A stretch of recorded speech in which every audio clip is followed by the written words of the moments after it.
Olá, seja bem-vinda, seja bem-vindo a mais um OAB Entrevista. Você vai conferir comigo pela próxima meia hora uma espécie de mesa redonda em que o tema em debate será a mulher. A ideia é mostrarmos a vocês, anteciparmos um pouco o que vai ser a Conferência Nacional da Mulher Advogada. Com o tema Igualdade, Liberdade e Sororidade, o evento vai receber a Advocacia Nacional e também a sociedade civil para marcar mais um ano de luta da Ordem dos Advogados do Brasil por todas as mulheres brasileiras. Para valorizar a presença da mulher no cenário da OAB e discutir pautas importantes para a advocacia feminina. Vem aí a terceira Conferência Nacional da Mulher Advogada. Igualdade, Liberdade, Sororidade. Dias 5 e 6 de março de 2020 em Fortaleza, Ceará. Este ano levantando a bandeira de uma advocacia mais igual, livre e com apoio mútuo entre as advogadas brasileiras. Terceira Conferência Nacional da Mulher Advogada. Igualdade, Liberdade, Sororidade. Mulher é assunto de interesse de todos. Participam conosco Marjorie Chaves, pesquisadora do Núcleo de Estudos Afro-Brasileiros da UNB, Vládia Feitosa, vice-presidente da OAB Ceará, Daniela Borges, atual presidente da Comissão Nacional da Mulher Advogada, e Fernanda Marinella, a primeira presidente da Comissão Nacional da Mulher Advogada e hoje conselheira do CNMP. Obrigada a todas pela participação conosco aqui no OAB Entrevista. E, doutora Daniela, eu gostaria de pedir uma ajuda já no início do programa. A gente sabe que muitos homens desligam a televisão quando a gente fala de mulher. Mas assunto de mulher é assunto de todos, justamente porque a gente está falando das mães, namoradas, esposas, filhas. Eu acredito que vale a gente frisar, todo mundo tem que saber o direito de mulher. A gente que agradece a oportunidade de estar aqui, tratando de um tema tão importante. E a presença dos homens aí assistindo é, sem dúvida nenhuma, muito importante. Inclusive, na Conferência Nacional da Mulher Advogada, a gente vai ter um painel que é o papel do homem na promoção da igualdade de gênero. Primeiro, tenho certeza que todos os homens que estão aí assistindo têm mulheres na vida deles a quem eles têm o maior afeto. As mães, filhas, irmãs, esposas. Então, é muito importante perceber que o processo de transformação de mais direitos, mais oportunidades, mais igualdade em nossa sociedade não vai ser construído só com mulheres. A gente precisa dos homens nesse processo. Porque as relações são entre homens e mulheres em todos os contextos, né? Como Fernanda sempre diz, a mulher está na família, né? E essa relação ela surge assim. E eu acho que, na verdade, Dani, é lembrar que a história das mulheres é a história da família brasileira, né? Então, quando a gente diz que o assunto é direito de mulher, mas não é da mulher o assunto é da família brasileira, né? Então, essa efetivação de direitos, ela passa por duas questões importantes. Primeiro, que é a história da sociedade. Então, a presença da mulher é a presença na sociedade, na família brasileira. E segundo, porque quem ocupa os espaços hoje são os homens. Então, se os homens não sentarem para dialogar com as mulheres, não discutirem os direitos das mulheres, nós não vamos avançar nunca, porque eu sempre brinco que eles vão ter que levantar da cadeira para a gente poder sentar, né, para ocupar esses direitos. Então, se a gente não dialogar com homens e mulheres, nós não vamos avançar, né? Não pode ser um clube da Luluzinha esse assunto. Esse assunto é de interesse geral, né? Até porque a gente tem que pensar nos filhos. Sim. O que interessa, todo mundo quer bem os filhos. Então, se a família ela está bem estruturada, está pensando no futuro das nossas gerações e todo mundo quer bem. E eu observo muito, assim, que normalmente quando a gente vê os números de violência no Brasil, há uma sensibilização muito grande e os homens sempre se colocam contra a violência, né? Nesse enfrentamento e tomam um susto. E às vezes aquilo acontece com alguém próximo deles, alguém da família, e eles não conseguem perceber como é a ponta do iceberg deste contexto de desigualdade social no qual a mulher está inserida politicamente, na família, no mercado de trabalho. Então, a gente trabalhar as mudanças que a gente precisa para as mulheres poderem ter os mesmos direitos e as mesmas oportunidades passa por uma construção e uma mudança de cultura que tem que ser de todos. E será boa para todos e para todas. Porque nós viveremos numa sociedade onde as pessoas poderão se realizar como indivíduos sem preconceito, sem violência, sem discriminação, que é o que não acontece hoje com uma grande parte das mulheres no mundo. E que é o desejo de todos. Com certeza. Inclusive até o que não acontece com as mulheres hoje no Brasil também, algumas não têm seus direitos respeitados. Em 2019, a gente noticiou aqui mesmo na TV OAB várias vezes sobre prerrogativas de advogadas violadas.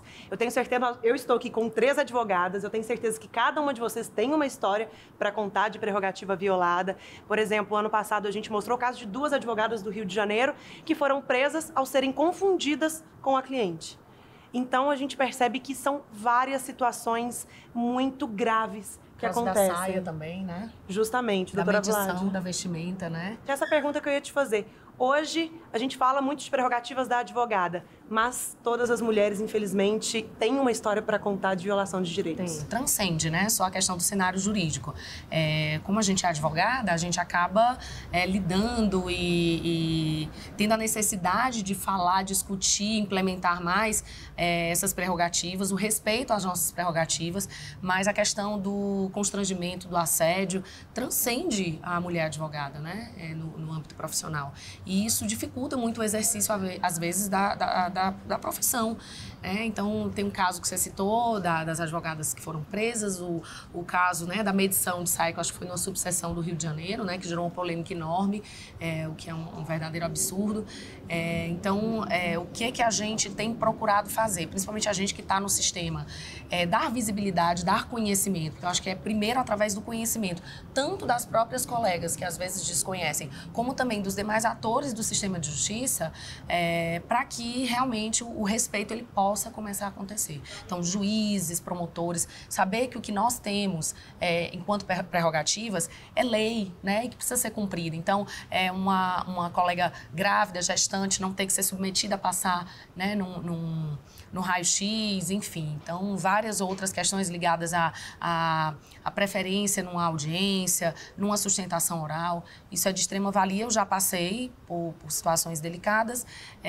Também na minha gestação, não tive essa abertura por parte de alguns magistrados, mas a gente segue nessa luta de conscientização, de promoção do conhecimento, porque eu acho que a gente precisa se apropriar disso e fazer com que os outros também passem a respeitar. Por isso que a gente tem trabalhado muito na comissão e na cartilha prerrogativas e direitos da mulher advogada de poder exercer plenamente a sua profissão. Eu sempre digo, a única coisa que a gente quer é trabalhar e ganhar nosso dinheiro. E, na verdade, o que acontece também é que a violação de prerrogativas, ela acontece em todas as áreas, para homens, para as mulheres, no Brasil inteiro. Mas para a mulher, a situação é mais acentuada, especialmente em algumas áreas de trabalho.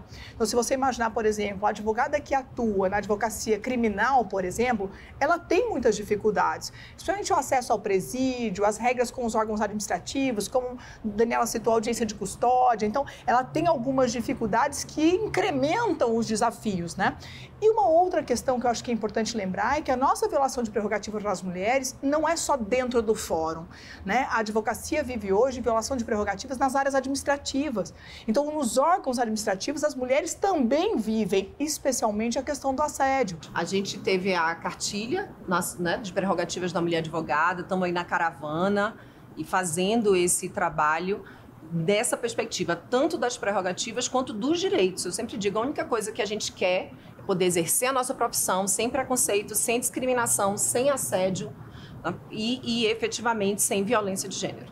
É interessante porque quando vocês trazem essas questões, remete muito ao que a gente vê em outras áreas de conhecimento. Eu, por exemplo, que sou da área de produção de conhecimento, como pesquisadora, a gente entende como que as carreiras científicas também, elas acabam tendo suas limitações por conta dessas diferenciações de gênero, né? Porque a questão não é nem a gente ser diverso, né, enquanto seres humanos, mas por que nós somos, dentro dessa sociedade, representados de uma forma hierarquizada, né? Então, eu consigo entender que, por exemplo, dentro de sociedades patriarcais como a nossa, a gente teve as nossas relações sociais pautadas ali em desigualdade, né? E hoje é muito difícil a gente não levar uma discussão sobre gênero, sobre violência de gênero, sem considerar os homens nesse processo, né? Então, como a gente já falou no início do programa, é interessante que os homens também estejam atentos, porque a gente hoje discute os direitos das mulheres, mas não é algo que só interessa as mulheres. Ele interessa a sociedade porque os homens precisam reconhecer o seu lugar de privilégio. Hoje a gente tem um problema muito grande com relação ao exercício de nossas profissões, né? A construção, a constituição de nossas carreiras, que tem muito a ver com a divisão sexual do trabalho. Ou seja, há uma suposição de que existem profissões para homens e mulheres, e nas profissões em que homens e mulheres exercem, né, as mesmas atividades, o trabalho dos homens é melhor reconhecido. Então, a gente precisa entender que essa é uma questão que envolve toda a sociedade. A gente precisa entender também a questão do trabalho doméstico e como que isso é algo que a gente não discute, né? Essa divisão do trabalho doméstico e de cuidados, sempre na responsabilidade das mulheres, sempre são as mulheres que têm que fazer o seu trabalho para o mercado, o seu trabalho para casa. Isso e o quanto que isso é uma barreira, né? Sim, é uma barreira porque onera muito, as mulheres trabalham muito mais horas. Sem dúvida. E né? faz com que nós percamos, às vezes, algumas oportunidades, né? Até de ascensão na carreira. E aí acho que é um ponto importante. Hoje as pesquisas dizem que as mulheres já estudam mais do que os homens, não é? Entretanto, nas carreiras, no topo das carreiras, nos cargos de comando, de direção, de deliberação, você tem um número muito menor de mulheres. É perceber que as mulheres não estão ascendendo nas carreiras como os homens o fazem. Até falando um pouquinho do mercado de trabalho, doutora Marinella, a senhora entrou um pouquinho neste assunto. Alguns dados mostram que hoje a participação da mulher no mercado de trabalho aumentou aí nos últimos anos cerca de 4%, mas do salário que a senhora citou, hoje uma mulher na mesma posição que um homem ganha cerca de 20% a menos. Isso, então, é um ponto que eu acho que a gente até depende da participação masculina também para mudar esse cenário. Mas vou te dizer que nos últimos anos a gente avançou nisso, porque em bem pouco tempo, quando eu presidi a Comissão Nacional da Mulher Advogada, que nem tem tantos anos assim, né? Vocês vão olhar pela idade, essa diferença estava em 30%. Então, assim, você percebe que há uma mudança, há um incremento disso. A gente não vai apertar um botão, né? É ter consciência que a gente não vai apertar um botão e conseguir revolucionar, mas que a gente está avançando, sem dúvida alguma, tá. Agora, precisamos acelerar isso mais, né? Eu acredito que a gente, de fato, tem mudado muito essa realidade, né? O fato das mulheres se organizarem em sindicatos, se organizarem em conselhos de mulheres, né? E ter as suas associações, né? Com as suas devidas profissões e carreiras, tem sido muito importante para se adquirir direitos e para se manter direitos. A questão hoje que me preocupa bastante é como que a gente ainda precisa tratar da interseccionalidade de diferentes marcadores sociais para a gente entender, por exemplo, quando que as mulheres negras ainda estão longe, né, dessa igualdade salarial, dessas conquistas, dessa participação. Porque a gente tem ainda o racismo como algo muito eficiente na nossa sociedade. Que qualifica o problema, né? Exatamente. Então, as mulheres negras,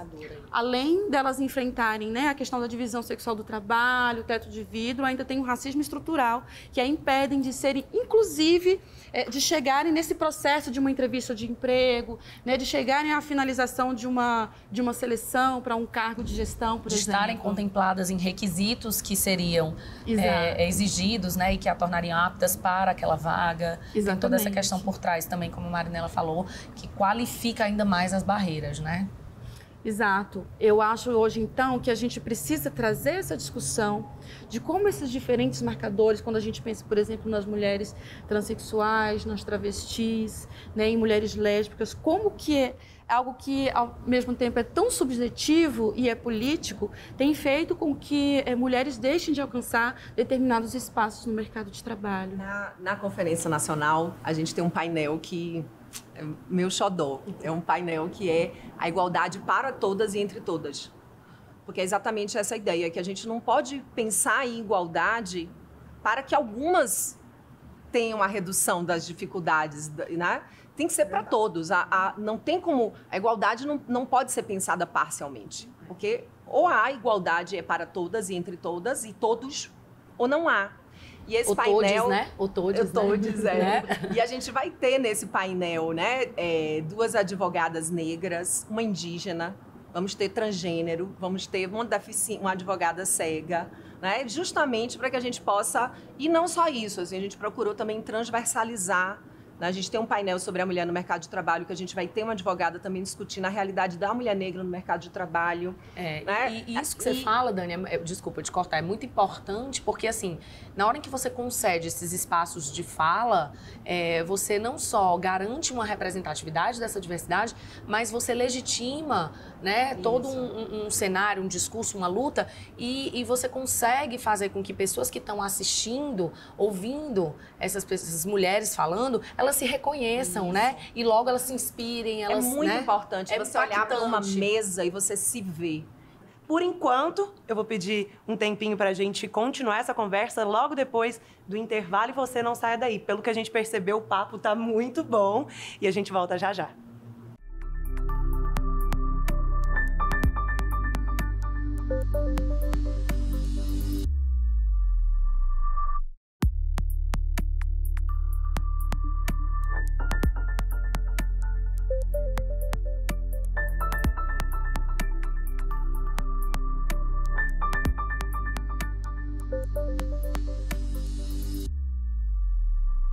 E nós voltamos com o segundo bloco deste OAB Entrevista, onde estamos falando sobre nós, mulheres, para vocês, homens, e também para todas as mulheres que estão assistindo a gente. Eu quero até começar falando agora, neste segundo bloco, sobre a participação da mulher na política.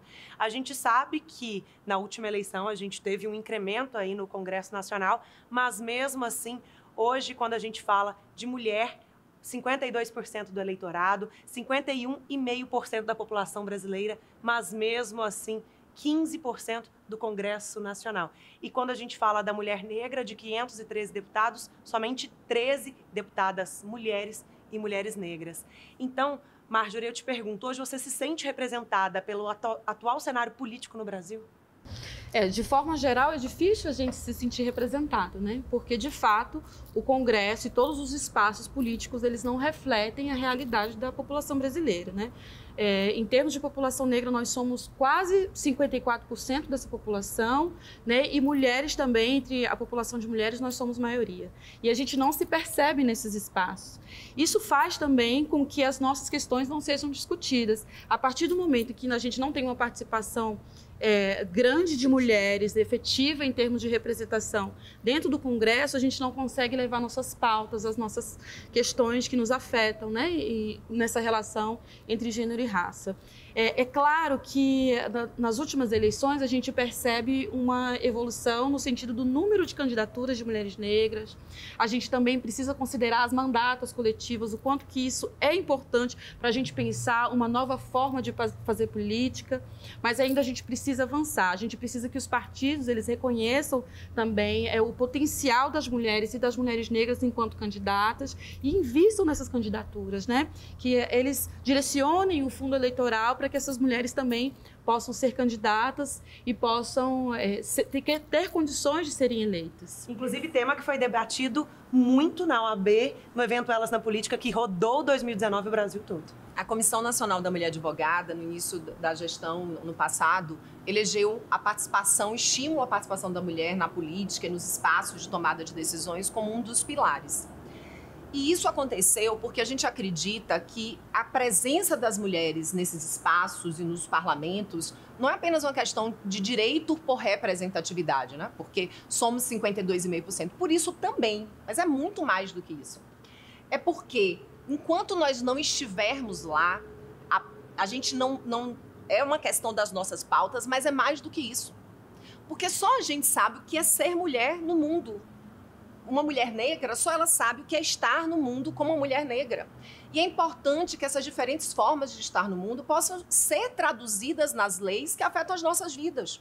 Porque essas leis que são elaboradas afetam a minha vida. Afetam a vida da Marjorie, afetam a vida da Vládia, da Marinela, da Natália. Elas não podem ser pensadas apenas pelos homens, porque eles têm uma forma de ver as coisas. Então, se trata da discussão sobre a gente buscar uma maior efetividade do enfrentamento à violência, sim, que é uma pauta da mulher, porque uma das coisas que mais me angustia nós temos leis consideradas excelentes no cenário mundial de enfrentamento à violência e os números não diminuem. Quando é que a sociedade brasileira vai eleger como prioridade o enfrentamento à violência contra a mulher? E a gente hoje é grupo de pressão. As mulheres hoje são grupo de pressão. Eu sempre falo, eu estou cansada de ser grupo de pressão. Eu quero ter mulheres nesses espaços para elas poderem, de fato, tomar as decisões. Mas não apenas nessas pautas. Sobretudo, eu quero mulheres falando das leis tributárias. Então, a Previdência, as mulheres são aquelas que mais causam, que têm interrupções no processo de contribuição, porque são elas que se afastam do trabalho ou pela maternidade ou para cuidar de alguém da família. Então, no processo de aposentadoria, as mulheres são aquelas que mais têm dificuldade de cumprir o tempo de contribuição. Isso foi pensado? E isso, qual foi a profundidade, a força disso dentro de um parlamento predominantemente masculino? Então, eu tenho assim, uma clareza de que as mulheres precisam estar nesses espaços para que a gente possa, de fato, realizar as transformações profundas que a gente precisa, acelerar essas transformações para que a gente, de fato, possa ter uma sociedade mais igual. E essa questão do combate à violência, eu acho que passa por duas informações importantes, né? A Lei Maria da Penha é super moderna, é uma lei que foi aplaudida mundialmente em vários debates sobre essa discussão de violência. A lei do feminicídio, ela vinha com uma proposta de não só qualificar a pena do agressor, mas especialmente nos trazer números da violência, porque o que acontece é que o poder público ele não pode criar uma política pública sem saber dos números. Se você não sabe quantas mulheres morrem pelo simples fato de ser mulher, como você pode criar uma política pública para combater? Eu acho que hoje, justamente, a nossa maior preocupação é entender o quanto que a gente ainda precisa de uma mudança de cultura, né? Porque a gente falou aqui já de dois instrumentos importantes, né, de combate à violência contra as mulheres, que inclusive é reconhecido no mundo, né? A Lei Maria da Penha, que é uma lei bastante completa assim, na sua letra, mas a gente não vê isso se refletindo na realidade, principalmente quando a gente fala de mulheres negras, né? A recente publicação do Atlas da Violência, ela tem esse recorte, né, racial e de gênero, que traz os dados, como que esses dados eles revelam o aumento dessa violência contra as mulheres negras. Então, significa que esses instrumentos legais eles não têm alcançado esse grupo. Então, eu imagino que a gente precisa, além de debater as políticas públicas específicas de combate à violência contra a mulher, a gente precisa entender também como é que o racismo ele atua também ali como uma outra forma de violência também, que incide na violência de gênero, e como que a gente vai traduzir isso numa mudança de cultura. Porque significa que, mesmo com esses instrumentos legais, os homens não estão mudando sua postura violenta. Então, a gente precisa entender como que, principalmente na educação, ali na educação infantil. Base, né? Eu acho que é fundamental. A gente precisa trazer a discussão a educação tanto de escola, né, na escola, nas faculdades, mas educação também no âmbito familiar é muito importante. Tem um documentário bem interessante que chama O Silêncio dos Homens, que aborda várias coisas, e tem um ponto que ele mostra uma escola que começou a ter um grupo de reflexão, de discussão com as meninas. E que, a partir daquele momento, as meninas começaram a se valorizar, se empoderar mais. E aquilo, por incrível que pareça, gerou um aumento da violência dos meninos. E aí a escola percebeu que, então, também era preciso fazer uma roda de conversa com os meninos.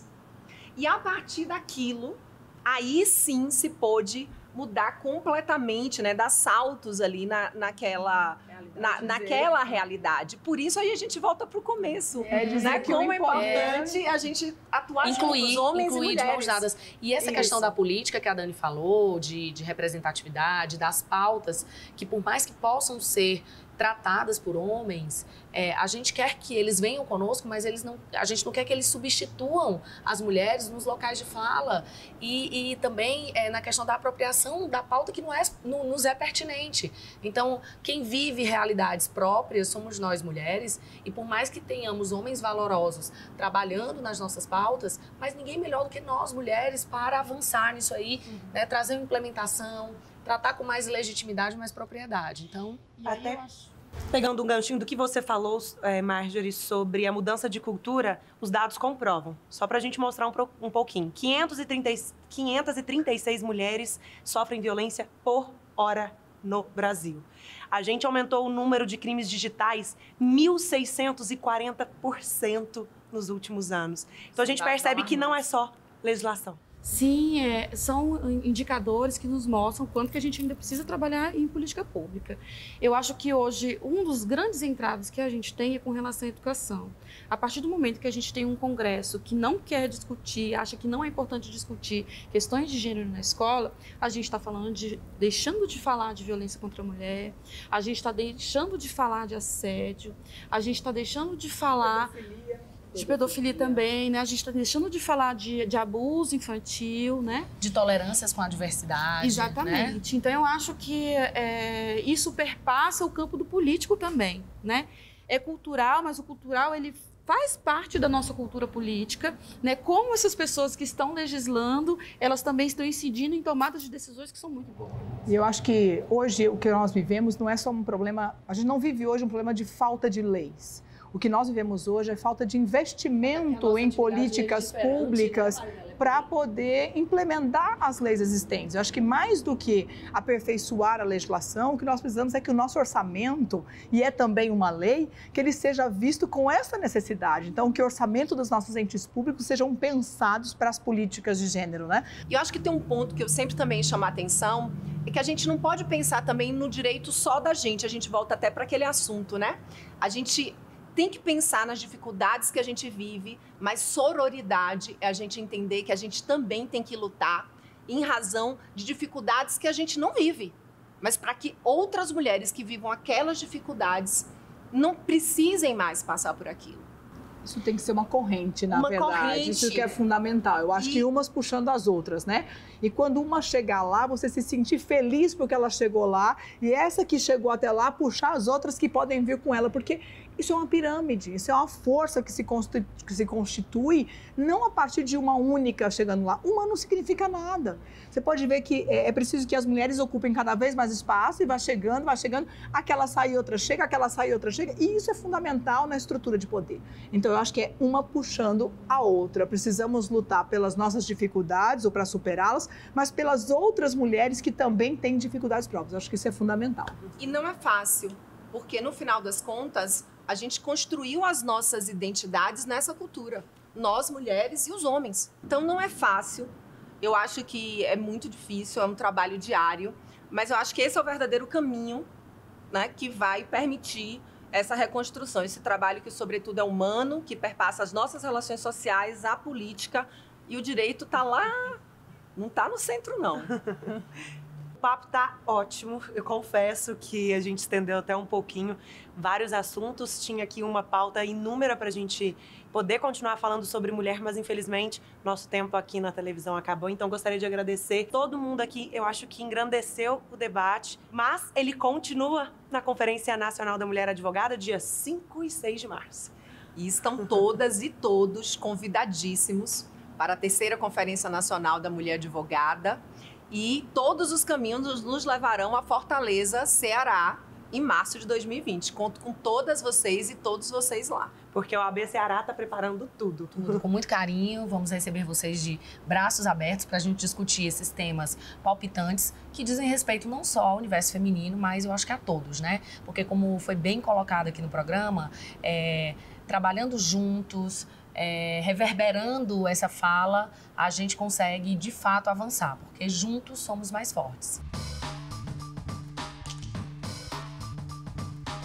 A gente falou um pouquinho de representatividade da mulher na política, falou um pouquinho de mudança de cultura, e eu acredito que o sistema OAB tem trabalhado. Desde a doutora Marinella, quando foi instalada a Comissão Nacional da Mulher Advogada, a gente percebeu que no ano de 2019, várias pautas femininas ficaram durante todo o ano. E no sistema OAB também saiu uma proposta de um desses eventos, que foi justamente a representatividade da mulher negra e da mulher também no sistema OAB. A gente tem, sem dúvida nenhuma, avançado muito. A Marinella começou um trabalho incrível, né? A gente tem, na verdade, 9 anos ao final desse triênio, serão 9 anos só de Comissão Nacional da Mulher Advogada. E é lembrar que naquela oportunidade a comissão sequer existia, né? A comissão foi criada, depois a comissão se torna permanente, depois a gente discute cotas para a mulher dentro do sistema OAB, e não só como candidaturas, como é no sistema político partidário, mas efetivamente como vagas, como cadeiras, né? E aí o avanço continua, né? Porque as mulheres começam a ocupar os espaços, mas não tem a mesma representatividade na diretoria, diretorias, na presidência de seccional. Então, as outras comissões, né, e aí Eduarda e agora Daniela, vem trabalhando para que essa norma seja aperfeiçoada. Então, em pouco tempo, nós conseguimos muitas mudanças. E é dizer assim, né, quem gosta de cotas, né, eu mesmo sempre digo, eu não gosto de cotas. E é claro que nós, mulheres, não queríamos precisar delas, né? E a gente espera que elas sejam temporárias e que as mulheres ocupem esses espaços independentemente de cotas. Mas no sistema OAB, os números mudaram e a presença da mulher vem acontecendo. Nós saímos de um número de, acho que quatro conselheiras e hoje nós somos 39 conselheiras federais. Somos 19 né? vices também dos 27, 19 né? vice-presidentes. Ainda falta muito, falta. A gente ainda quer e a gente sabe que ainda é necessário avançar muito mais. Mas também é importante a gente perceber o quanto a gente caminhou, até para a gente encontrar as forças e perceber dessa possibilidade de transformação. E que vem dando certo, né, que vem Dani? dando Eu acho que muito isso que é certo, importante, sim, né? não invalida, né, E todo eu esse sempre esforço. digo assim, quando eu vou discutir às vezes a questão das cotas na política, eu falo com muita tranquilidade, porque em casa a gente está fazendo o nosso trabalho. No próximo triênio, nós teremos as cotas nas diretorias. Que foi um grande avanço. Que foi um grande também. avanço na gestão Eduarda Mourão. Então, assim, cada uma vai colocando... Né? Não tinha a comissão, tem a comissão, aí tem um plano de valorização e tem a cota. Aí agora tem a cota também na diretoria. E aí, na próxima gestão, nós teremos ainda mais mulheres nos espaços. E aí a gente percebe como, ao a gente estar nesses espaços, a gente é agente de transformação. Como a gente tem discutido prerrogativas da mulher. Como é que seria discutir prerrogativa da mulher, né? Pensando a realidade da maternidade do artigo 7º-A, se um homem não sabe o que é isso? Não, elas sequer participavam dessa discussão. As mulheres não Exato. estavam quase nas comissões porque elas não participavam. Hoje você tem muito mais mulheres. E é impressionante, porque quanto mais mulher você tem, mais as mulheres se sentem à vontade. Mas elas vêm Mais o com- assunto elas aparece. vêm, E vamos acabar com aquele preconceito, né, de que a mulher não quer, gente, nós queremos. Nem todas podem querer, porque também nem todos os homens querem. Acho que isso é muito importante. Todo Mas homem isso é quer uma participar. lenda, Não, né? Isso é uma lenda. mas as mulheres, tem muita mulher que quer. Agora, Tá? é uma questão assim, eles dizem assim, as mulheres não se candidatam porque não querem, os maridos não deixam. Mas, na verdade, o que acontece ainda no Brasil é que a política, seja no sistema OAB, seja política partidária, política de qualquer maneira, ela ainda é discutida na mesa do bar. E o fato é que nós, mulheres, não estamos na mesa do bar. E é dizer, mas Fernanda, eles não gostam que vocês estejam? Não, não é isso. É que a nossa estrutura, até de trabalho, de funções domésticas, de filhos, o dever de cuidado, que a mulher ainda tem muito forte isso, acaba inviabilizando que ela esteja nessa discussão. E aí o fato é que muitas vezes eles não se lembram ou não privilegiam, porque nós não estamos nessa mesa de discussão. Então, os espaços estão acontecendo, as mulheres estão sendo consolidadas e querem participar, e eu acho que isso é um avanço natural. O que vai acontecer é cultural e já está acontecendo. E dentro do sistema OAB vem acontecendo de forma muito importante. Eu, quando comecei como conselheira federal, eu encontrei uma pessoa no Conselho Federal e aí eu já, presidente da Comissão Nacional da Mulher Advogada, entrou esse assunto, cota, e a pessoa disse assim, não, mas é que para as mulheres é muito mais difícil, as mulheres têm filhos, e aí isso torna muito difícil a coisa da viagem e fazer parte. E aí eu fiquei ouvindo ele pensando, porque a primeira vez que eu participei do sistema OAB, eu tive um filho no primeiro ano, que é Theo, hoje tem 6 anos. Aí no segundo triênio, eu no sistema OAB, eu era tesoureira. Com 6 meses eu tive outro filho, né? 6 meses de tesoureira. Eu vim para Brasília com 9 meses. Na verdade, eu tinha 2 meses de parida e eu trouxe Bento. Eu vim porque eu precisava amamentar, eu não conseguia guardar, né, o leite. Então eu tinha que trazer ele. E ele falando aquilo, eu rememorando, né? E eu vim para a reunião, e na Bahia eu viajei, levei Bento, e ali me desdobrando. Eu pensei assim, não, o que ele está falando não é verdade. Não era essa mulher, eu não conheço essa mulher ainda. Não conheço essa mulher, né? Não sei quem é. A gente, de uma maneira equivocada, porque não deveria ser com tanto sacrifício. Eu não digo isso com alegria, sabe? Mas é dizendo assim, a gente pode estar ainda com esses níveis de sacrifício, às vezes. E quanto mais eu encontro mulheres, a Flávia também, ela pode falar a mesma história. As mulheres, na Bahia, várias mulheres têm filhos, enfim. E a gente fala muito isso, né, Dani? A Dani, ela é uma inspiração para mim, porque eu tive meu filho na CAAS, na gestão, e agora eu estou à frente da vice-presidência e falo muito, Dani, como foi essa sua experiência? Porque, assim, já, quem sabe, eu tô lá no Ceará, na vice-presidência, com um barrigão, né? E a gente vai fazer, vai acontecer. Tá tudo certo. Tá Agora, tudo assim, certo. Eles ainda, muitas vezes, não entendem que você pode ocupar o espaço e pode decidir estando nesse espaço. Eu me lembro que quando o grupo decidiu que eu seria candidata a presidente, em 2015, né? Aí um colega do grupo vira e faz a pergunta, mas, Fernanda, se você ganhar a eleição, quem é que vai mandar? Aí eu fiquei chocada com aquela pergunta, né? A resposta, você né? pensa até assim, ele tá Como assim, né? Brincadeira. Ele tá sem irônico. Aí a resposta, mas eu achei que podia ser eu, né? Porque depois de ganhar a eleição, eu achei que eu podia ser presidente, né? Então, assim, ainda tem essa questão dentro do comportamento na política de classe, né? Ainda acontece muito, né? Eu acho que, assim, vocês trazem duas questões que para mim são fundamentais. A primeira, que essas demandas de mulheres, né, em termos de trabalho doméstico e trabalho de cuidados, ela acaba sendo a gente pegando a consequência como causa, né? Então, por isso que existem várias desculpas, né, que são dadas de forma cultural, de que as mulheres não ocupam determinados espaços porque elas não querem, porque elas não dão conta, porque elas têm os filhos, porque elas têm outras atividades extras, né?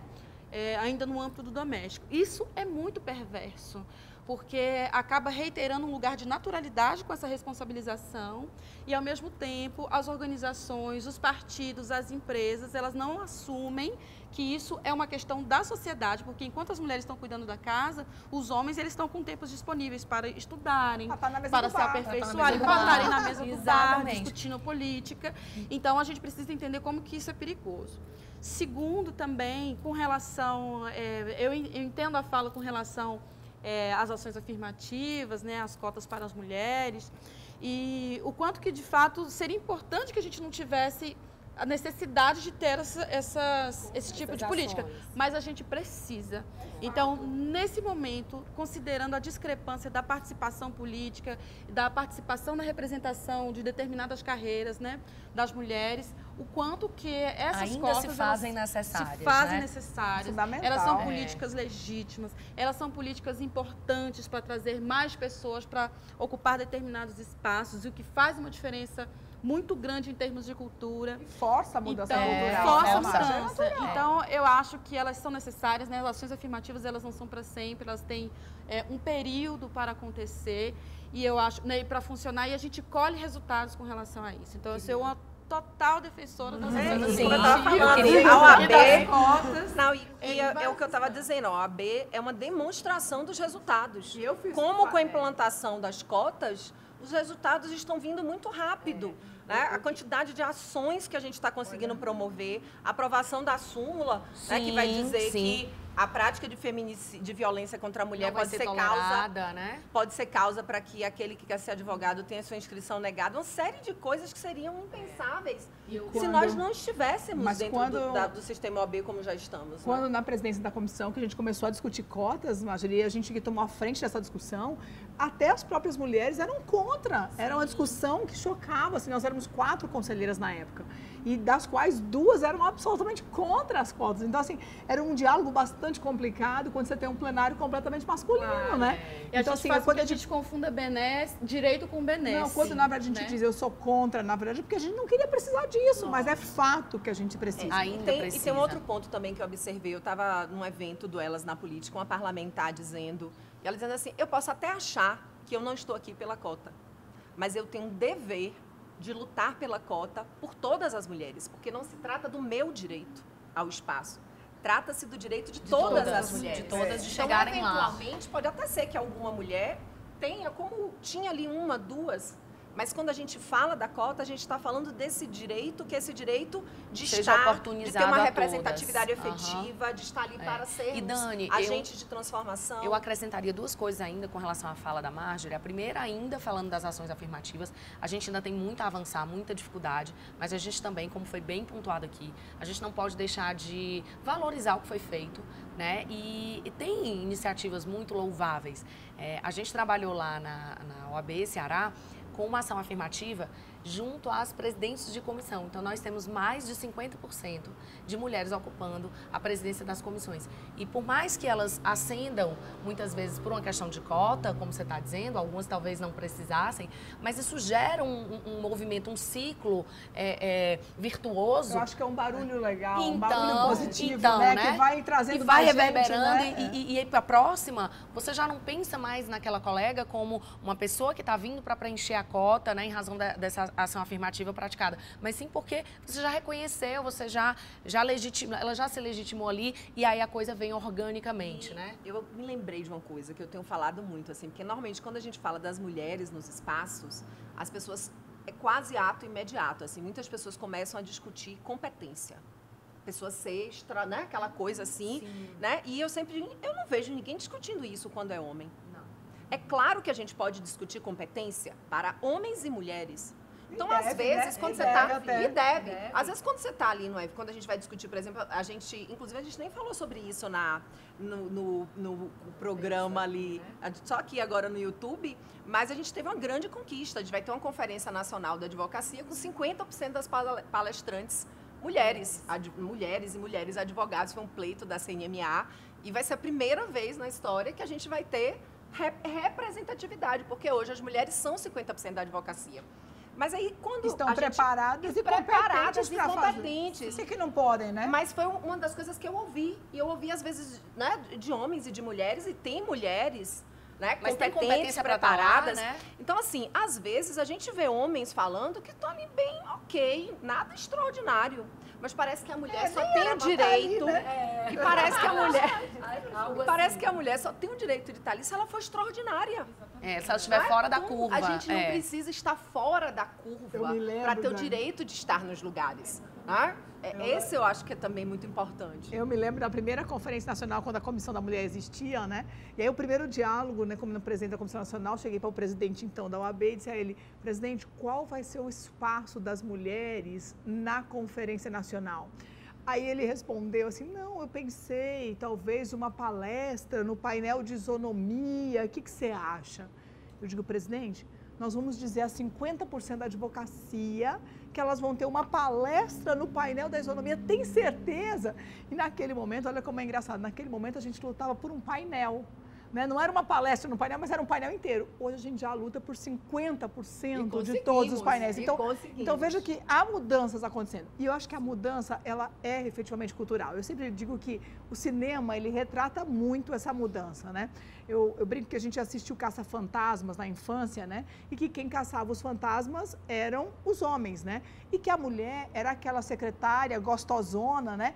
E burra que aparecia naquele filme, né? Hoje você assiste a nova versão e vê, né? As mulheres caçam um fantasma. E o secretário é aquele homem gostosão e burro. É dizer que a capacidade, ou a inteligência, ou o equilíbrio, a objetividade, a força, não é uma característica do gênero, né? Não é uma característica do homem ou da mulher. Pode o homem e a mulher ser burro ou inteligente, pode ser o homem e a mulher ser objetivo ou não. Então, isso não é uma qualidade do gênero, não é uma qualidade do ser mulher, isso, né? Que você falou é muito interessante, porque hoje a quantidade de heroínas que a gente tem, e eu fico encantada, sobretudo, com os desenhos, porque eu acho que isso traz a referência de educação. É porque na infância, Mulher Maravilha era algo secundário, né? A gente ficava torcendo para ela aparecer, né? E hoje a quantidade de desenhos... De referências, né? E meninas e meninos assistindo aqueles desenhos. Né? Então, como isso é importante. Eu tenho 2 filhos homens, eu levei eles gostam de Frozen, levei eles para ver aquele filme. Porque eu quero também que eles tenham a referência, né, ele tem lá os desenhos que tem os meninos heróis e tem os desenhos que as meninas são as protagonistas. E as próprias princesas da Disney andaram mudando aí eu amo Shrek. Não é? Então, porque pra mim, Princesa Fiona, é um momento assim único, nunca me esqueço disso, o Shrek 2, né, que ela escolhe ser ogra. Aquilo é uma libertação. Aquilo é uma libertação, porque a gente, mulher, aquela coisa, né, da princesa perfeita, e aí naquela história lá, né, ela tem a opção de escolher. Esperando o príncipe encantado, né? Esperando o príncipe salvar a gente. Essas mudanças, elas têm sido bastante relevantes, né? Porque eu acho que a gente já está num nível, né, século XXI, em que a gente precisa desconstruir esse lugar, né, de príncipe e princesa, de felicidade, né? Azul rosa e uma ideia de felicidade das mulheres só relacionada a um companheiro masculino. Então, eu acho que tem várias coisas que a gente tem necessidade de perceber o quanto que é importante a mudança de discurso. E aí eu queria retomar um ponto também para a gente sair daqui com uma perspectiva muito ampla dessa discussão que está sendo tão rica que a gente está fazendo aqui, é que como essas mudanças elas são importantes em determinadas carreiras ou grupos, né, corporativos. Então, assim, eu não sou do campo do direito, do campo da justiça, e aí eu fico... É muito interessante ver vocês trazendo essa experiência, né? Da mudança de dentro, né, que ela está acontecendo, a mudança da OAB, a mudança que vocês estão provocando nesse espaço. Agora, ao mesmo tempo, a gente saber como que nós, mulheres, a gente também pode contribuir com outras categorias, porque, infelizmente, isso não é a realidade de outras categorias, de outras corporações, né, de outros grupos de trabalho, que ainda falta muito para avançar em termos de representatividade, em termos de organização. Então, como que a OAB, a experiência das mulheres da OAB, é importante para outras categorias de trabalhadoras, né? Então, assim, eu acho que as conferências elas têm essa função, né, de discutir, mas não para dentro, mas uma discussão que seja para fora. Ela é extremamente necessária para mostrar quais são esses caminhos, né? Que caminhos vocês trilharam para chegar até aí, que pode ser aproveitado em outras carreiras também. É até bom, porque para a gente divulgar que a conferência é aberta para quem não é também advogado e advogada, é aberta a toda a sociedade. E que a discussão não é só jurídica. Não é só jurídica, vão ter também palestrantes ali que não vão ser da área jurídica, então a gente acha extremamente importante essa troca e contribuir, porque a gente também não quer aquilo, né? Não é aqui. A igualdade, né? Tem que ser, como eu falei, né? A igualdade, a gente só pode dizer que a igualdade se ela for para todas, para todos, em todos os contextos.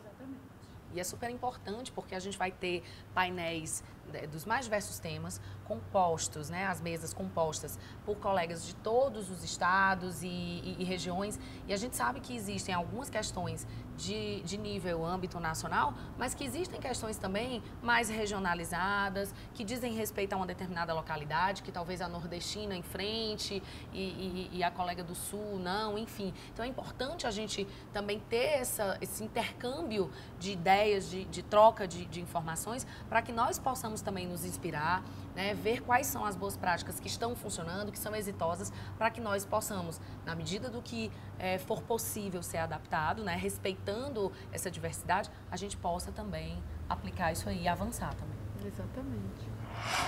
Você já sabe que nas nossas redes sociais você confere tudo que a Ordem dos Advogados do Brasil faz em tempo real. E se quiser assistir este ou outros programas que já fizemos especialmente para vocês, vai na nossa página no YouTube. Tchau, tchau e até a próxima.